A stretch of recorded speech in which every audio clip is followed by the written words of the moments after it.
Why do so many musicians become addicted to drugs or have serious mental problems? Attention overdose can lead to mental issues. All these people don't love you. They love the image of you, which makes you play the image until there is nothing left of the real you. Pressure to perform at your best every goddamn night, singing the same songs pretending this is the best audience ever, can lead to artists searching for chemical solutions to either help them cope or make sure they are up to it, or both. Coming off after a great show and an insane adrenaline buzz to nothing. You get to shake some stranger's hand. Of course you feel like keeping the party going. Suddenly you're back sitting on a bus for hours and days on end with the same guys. I personally think the substance abuse has something to do with several factors. Performing. Losing yourself in the music. Have you ever been to a concert and when the artist started it sounds meh, but then after half an hour it's amazing? At some point the artist gets in the zone, basically forgets that the audience is even there. They become one with whatever instrument they are playing, and they don't think about what they do in a rational way anymore. Everything just sort of happens. I think this is a state that many musicians pursue. Some substances, and especially stuff like heroin, can make this happen artificially. Using these substances gives the artists more control over when they enter this state. Writing. Boosting creativity. Altering your mental state with drugs can give new insights and perspectives. Anyone doing a creative job knows the feeling of a writer's block. You're in a routine, experience nothing new and don't have any inspiration. Using these substances can drastically alter your perception of reality temporarily, making it easier to overcome one of these writer blocks. Spare time. Rock and roll lifestyle. There are no rules for a rock star. Most artists, especially in the 70s, were partying 24/7. It's part of their image. So it's easier to start taking drugs. And their managers are too scared of losing them to go against them in basically anything.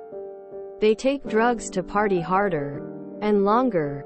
Artists are often troubled. Why does one musician become hugely famous and the other one doesn't?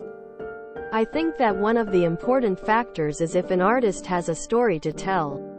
If you're an average Joe, working an office job, with a wife and 2 kids, what interesting things are you going to sing about? Songs about a troubled youth, or a relationship that fails catastrophically tell a more interesting story. This means that the famous musicians are often already troubled people. This also increases the chance of substance use to cope with the baggage they're carrying around with them. Drugs don't last. Diminishing returns. Now imagine what happens with the diminishing returns in drugs. Every time you use it, you need a higher dose to achieve that same high. Or even worse, that same high doesn't even quite feel as good anymore. The drugs have helped the artists to perform better or overcome a writer's block before. So they desperately abuse the substance to attempt to recreate that experience. I do believe it's working. Good.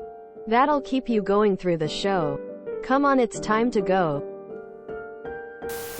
I know some more or less famous musicians. Some do drugs. Some don't. I know someone who works for Rammstein, and those guys are all very different when it comes to drugs.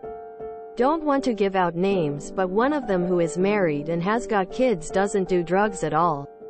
Another guy that isn't married does them all the time. I think it can be very hard to, for example, on tour, always give 100%. Night after night in front of thousands of people, and drugs do help you with giving more for a short period of time. Also, as others already said, being famous can be depressing. On stage you are the hero. Everyone loves you, but after the show you go back to nothing. Or maybe an after party, bagging some chicks you'll never talk to again. Everyone just cares about what you are and not who you are. Richard, Rammstein's guitarist, said more than once how tough the addiction and depression of stage life can be. If not on a show and getting all this attention, he fastly feels empty and useless. Good question though. Becoming incredibly famous and rich incredibly fast, it's a shock to your system. You go to high-profile parties and suddenly people offer you drugs. You say yes cause you're part of the sphere now. It also messes with your head a lot to suddenly have all this attention and no clue how to deal with it. Music has something in common with drugs. They both stimulate the brain to make you feel good, and even give you a thrill. Where there's music, drugs are likely also on the scene.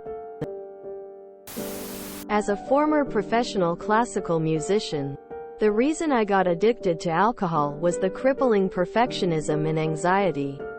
It made for amazing performances but a really hard life. Alcohol helped numb the unrelenting self-criticism. I also had low self-esteem and looked for outside validation that I was worth anything. And of course I felt better about myself when I was drinking, but only temporarily. What a horrible cycle. Glad I quit both the industry and alcohol. And glad I never got into harder drugs. Heart. I think it's because trauma, neurodivergence, or both can cause people to look for outlets for their feelings, with creative endeavors being one outlet and drug use being another. Much artistic genius has come from madness. Drug addiction is self-medicating the madness. Now I was never a big band, never played any packed out venues or anything in that ballpark. Most we did was open up for Crazy Town like 2 years ago. My personal experience is just that it's a rush. It feels so good, all eyes on you. You can see people having a good time because of you. Your music. Your energy. You can see some people who just connect with the music you helped make and write. We had a song about my dad who died of cancer, and a handful of people I knew loved it. Playing it live and seeing people connect with something so dear to your heart. Man, there is nothing like it. Then after all is said and done, you pack up, maybe sell some merch, meet some people. Then in my case, the next morning it's back to the boring life of just feeling like a nobody and going to work where people half the time don't know you exist. It's a rush playing on stage. When you do it at that level, and have 50,000 people screaming they love you, and singing along to your song, it feels really good. When you get used to that kind of high, and you cannot achieve it on your own, you start to look for other ways to get that sort of feeling. It's very common. You'd be surprised how many people have drug and mental health problems, they just have to cover it up because they're not rock stars. Artists are often very sensitive people, which is why they have the need to create. When you combine this with the pressure of living this life and the inherent lifestyle it gives, as well as no one teaching you how to handle success and fame, you often end up with a need to escape pain. These people are suffering in some way, using to cope. The great art, music they create is a product of that pain. No one tells them no.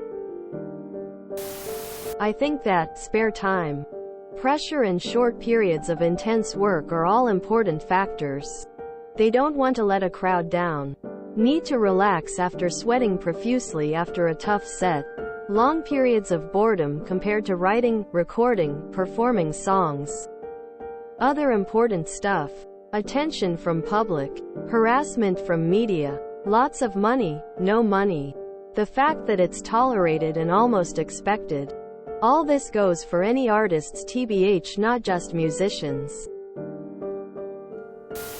Read The Secret DJ, adjacent, but the stories on the touring lifestyle answers a lot of why. Because, despite popular perceptions to the contrary, having a high level of fame is not easy to deal with. Add in lots of money and easy access to alcohol and drugs and you have a huge recipe for disaster. Just waiting. Because playing music and doing drugs both feel really, really good.